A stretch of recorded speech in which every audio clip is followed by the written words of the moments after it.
Bonsoir à tous, soyez les bienvenus pour suivre avec nous cette nouvelle édition de 22 heures à la une de l'actualité. Le chef de l'État Ismaël Omar Guelleh continue de recevoir des messages de félicitations à l'occasion de sa réélection à la magistrature suprême. Clôture du concours du Saint-Coran en ce mois béni du Ramadan.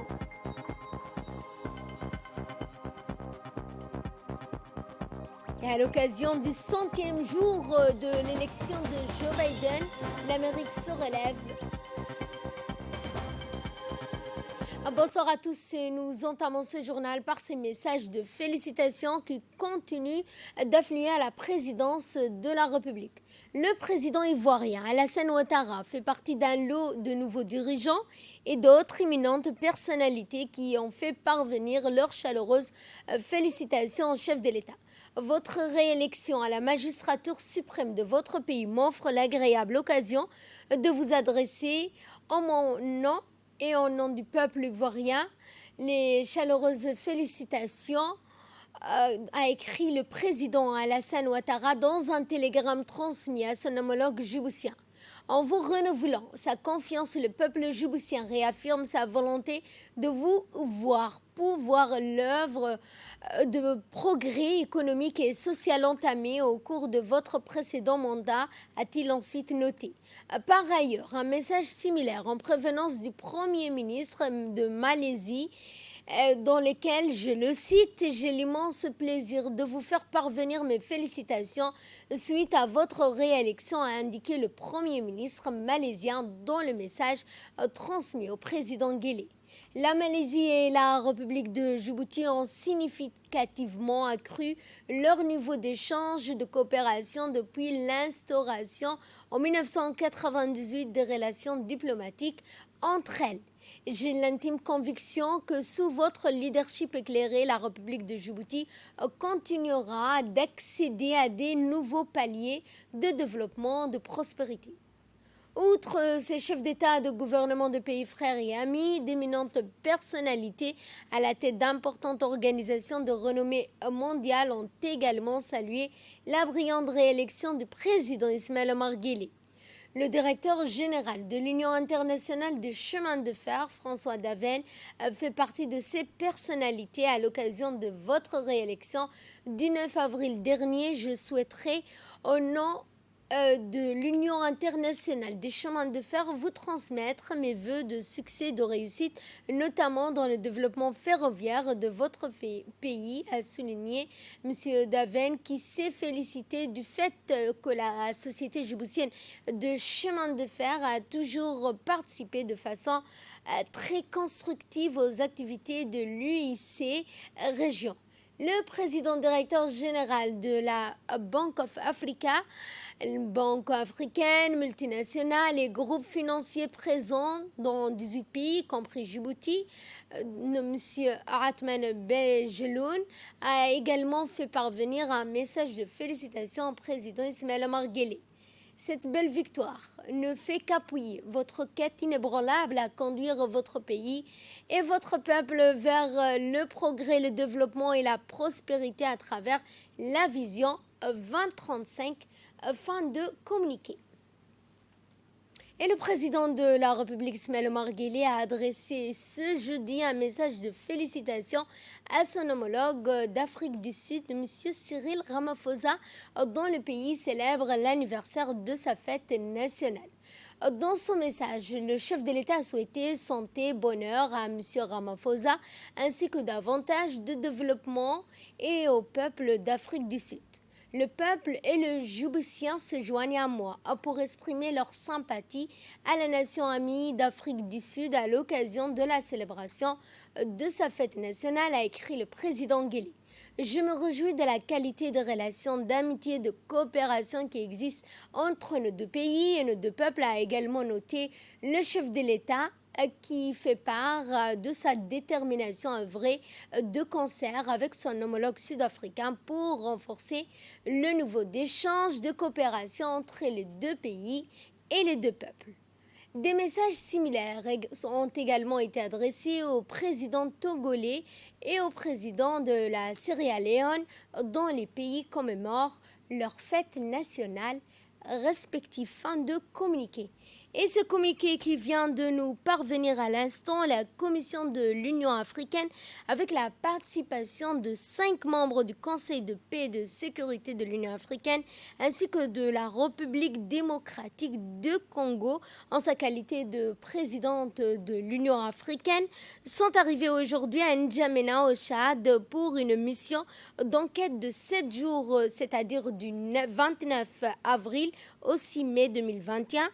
La mission est dirigée par le commissaire de l'Union africaine aux affaires politiques, à la paix et à la sécurité, l'ambassadeur ainsi que le président de la CPS pour le mois d'avril, l'ambassadeur Idriss Farah de la République de Djibouti, ainsi la mission d'information en cours se tient conformément au communiqué adopté lors de sa 993e réunion qui s'est tenue le 22 de ce mois. Sur la situation du Tchad, le CPS avait autorisé la Commission de l'Union africaine à constituer une mission d'enquête avec la participation de ses membres, c'est-à-dire les membres de la CPS, pour se rendre au Tchad à la fin pour discuter des autorités tchadiennes de toutes les questions relatives à la situation dans ce pays, en particulier pour soutenir l'enquête sur le meurtre du défunt président Idriss Déby Itno et s'instruire des faits dans le but de rétablir l'ordre constitutionnel. Ensuite, cette mission d'enquête cherche également à obtenir des informations de première main auprès des autorités tchadiennes et des parties prenantes sur l'évolution de la situation politique et sécuritaire et examinerait également les stratégies visant à faciliter un retour rapide à l'ordre constitutionnel et à la gouvernance démocratique tout en préservant la sécurité, l'intégrité territoriale du Tchad. Outre la mission d'enquête devrait réaffirmer la solidarité de l'Union africaine avec le gouvernement et le peuple tchadien ainsi que son engagement indéfectible à soutenir cette transition. Dans le cadre de son engagement avec les parties prenantes concernées, cette mission examinera également les questions essentielles liées à la paix, à la stabilité durable du Tchad, notamment la lutte contre le terrorisme, l'extrémisme violent, la rébellion armée et la criminalité transnationale organisée. La mission d'enquête doit également tenir des consultations avec les acteurs régionaux et internationaux, que sont notamment la communauté économique des États d'Afrique centrale, la commission du bassin du lac Tchad, la communauté des États sahélo-sahariens, la communauté économique des États de l'Afrique de l'Ouest, la CEDEAO, les G5 Sahel et les Nations Unies sur l'impact potentiel des événements actuels au Tchad sur les régions du Sahel et du bassin du lac Tchad. La mission devrait se soumettre ses conclusions au Conseil de paix et de sécurité de l'Union africaine plus tard le 8 mai prochain pour examen et décision sur la situation du Tchad. Fin de communiqué. Dans l'actualité, avec la 21e édition du concours régional de mémorisation du Saint-Coran qui s'est clôturé aujourd'hui au Palais du Peuple. La cérémonie de remise de prix aux lauréats a été présidée par le ministre des Affaires musulmanes, de la Culture et des Biens Waqf, Moumin Hassan Barre, en présence du ministre de l'Équipement et des Transports, M. Moussa Mohamed Ahmed, du ministre de l'Enseignement supérieur, de la Recherche, Dr Nabil Mohamed Ahmed, du ministre de la Communication, Radouane Abdullahi Bahdoun, du ministre du Travail, Sman Ibrahim Roblé. Cette nouvelle édition du concours coranique a vu la participation des candidats venus des pays voisins comme la Somalie, l'Éthiopie, le Yémen, le Soudan, le Kenya, les îles Comores. D'autres pays ont été empêchés de présenter des candidats pour cause de Covid-19. Les participants sont sélectionnés en 3 niveaux, à savoir ceux qui ont appris l'intégralité du Saint-Coran, c'est-à-dire les 30 chapitres, ceux ayant mémorisé 20 chapitres et 10 chapitres. Les 3 gagnants du prix du chef de l'État pour cette année 2021, correspondant à l'Hégire 1442, sont Omar Farag Hadi du Yémen, Mohamed Ahmed Mohamed du Kenya et Ousmane Hassan Omar de Djibouti. Les jeunes Djiboutiens se sont bien classés pour cette compétition régionale. Et dans une allocution faite à cette occasion, le ministre a souligné l'importance de la tenue de ce concours à dimension régionale qui reflète l'intérêt que porte son département à l'enseignement coranique, à la diffusion des vertus, des valeurs de l'éthique musulmane. Il a indiqué que notre pays, grâce à la vision clairvoyante du président de la République, Ismaël Omar Guelleh, devient chaque année un haut-lieu pour la récitation du Coran pendant ce mois béni du Ramadan. C'est le fruit de ce grand prix instauré par le chef de l'État en 1999. Au terme de son discours, le ministre a présenté ses vives félicitations aux jeunes gagnants venant des pays voisins en leur souhaitant plein de succès et bon retour dans leur pays respectifs. Et autre communiqué, l'ambassadeur de notre pays, donc accrédité en Éthiopie, a aujourd'hui eu une interaction avec le représentant permanent du Vietnam auprès des Nations Unies à New York et président du Conseil de sécurité des Nations Unies pour ce mois d'avril. Les discussions ont porté sur les travaux réalisés au cours de ce mois par les 2 conseils, notamment en ce qui concerne la prévention de l'idéologie de la haine, du génocide et des crimes haineux en Afrique, la situation du Soudan, du Sud, la situation également dans la région des Grands Lacs, la situation au Moyen-Orient, c'est-à-dire au Yémen, et la situation en Libye. Aussi, le Conseil de sécurité a traité 2 situations d'urgence, à savoir la situation en Somalie et celle du Tchad. Direction au Bakou pour le lancement de la caisse de microcrédit des mutuelles communautaires de développement. Ce programme compte au total 11 mutuelles communautaires de développement, dont 2 dans les chefs-lieux et 9 dans les localités villageoises. Ainsi, 110 membres dirigeants ont été formés à la prise en charge d'activités communautaires à la gestion des caisses de santé. Financées par l'Union européenne et le FINEAP à travers un montant s'élevant à 940 000 francs Djibouti, et ce afin d'améliorer les capacités d'accès au microcrédit. Le ministère de la Femme et de la Famille a développé un partenariat avec Selam Bank qui a signé une convention de financement avec chaque mutuelle communautaire en vue de renforcer les capacités d'accès au crédit des membres, les capacités de gestion des activités économiques génératrices de revenus. Et c'est en ce sens qu'une forte délégation du ministère de la Femme et de la Famille conduite par Ahmed Gaba Omar, conseiller technique de la ministre accompagné du consultant international Omar Ouel Drago, s'est rendu à Obok pour procéder au lancement de ce programme principalement et d'autres activités d'autonomisation des femmes, notamment dans le domaine économique. Dans l'actualité également, une cérémonie de remise de fonds de soutien au Covid-19 aux personnes à besoins spéciaux a eu lieu aujourd'hui à la CEPEC de Djibouti.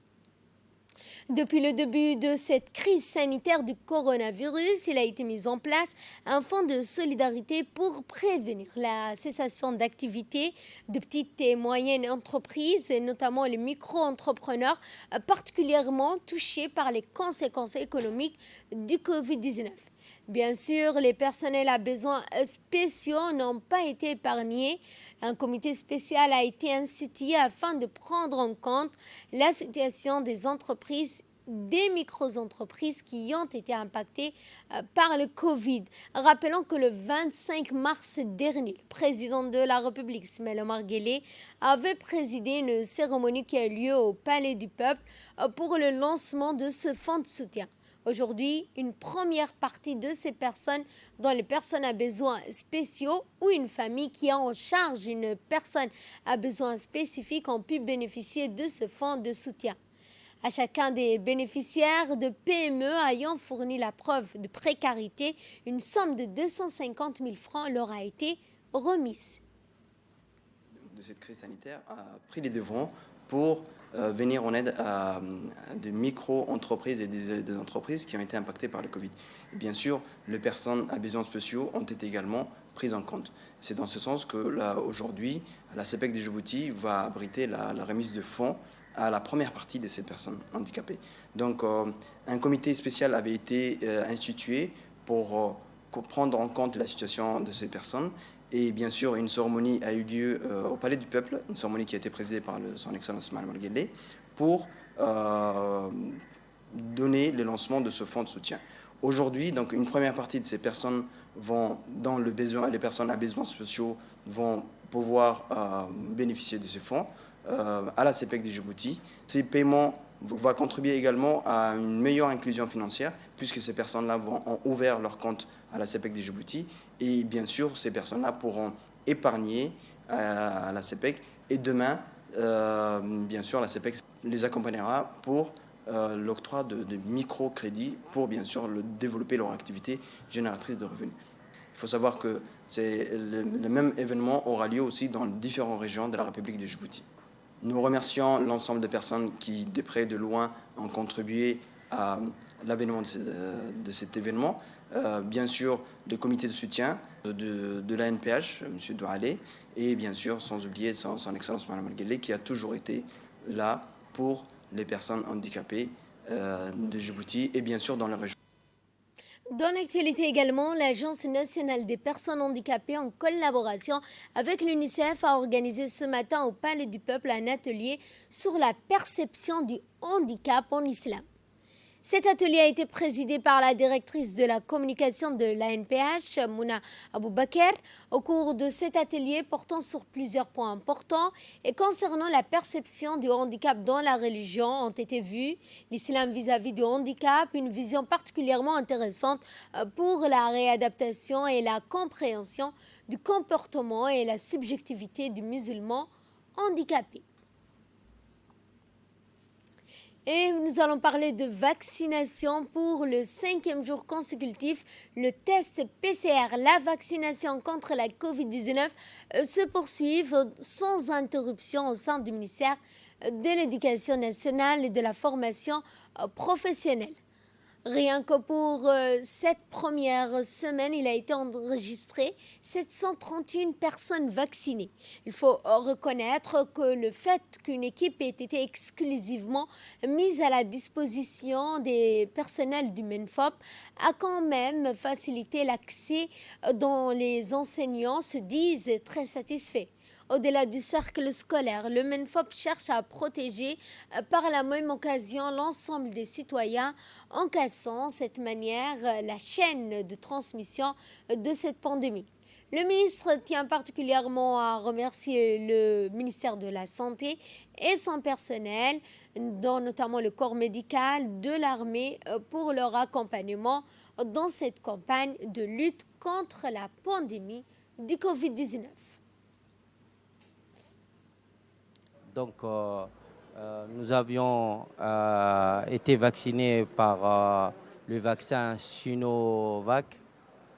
Donc, nous avions eu aussi l'accueil chaleureux de responsables, de docteurs en fait, du ministère de Santé qui nous ont accueillis, qui nous ont expliqué. On a toujours pris des vaccins lorsque nous étions jeunes. Donc, pour être vacciné, c'est pour protéger nos aînés, nos parents. Le ministère des Affaires musulmanes, de la Culture et des Biens Warf a organisé hier soir la 7e édition du Festival national de Qasaïd et de la poésie au siège du Théâtre national.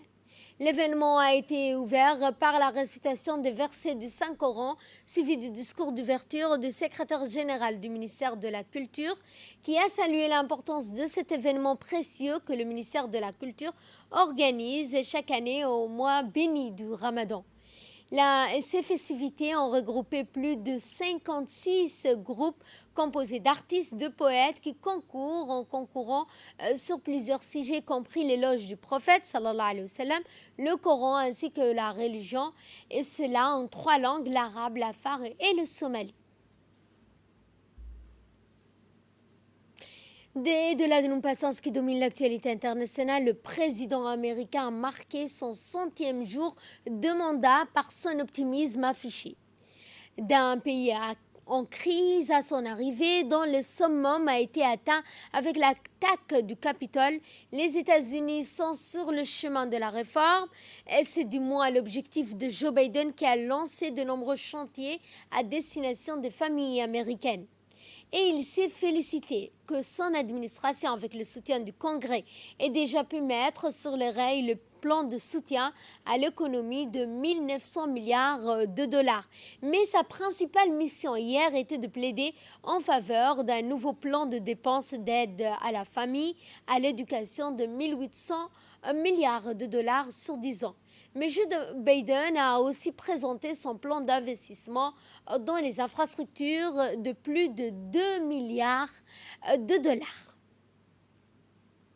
Fin de ce journal. Merci de votre fidélité. Excellent week-end à toutes et à tous.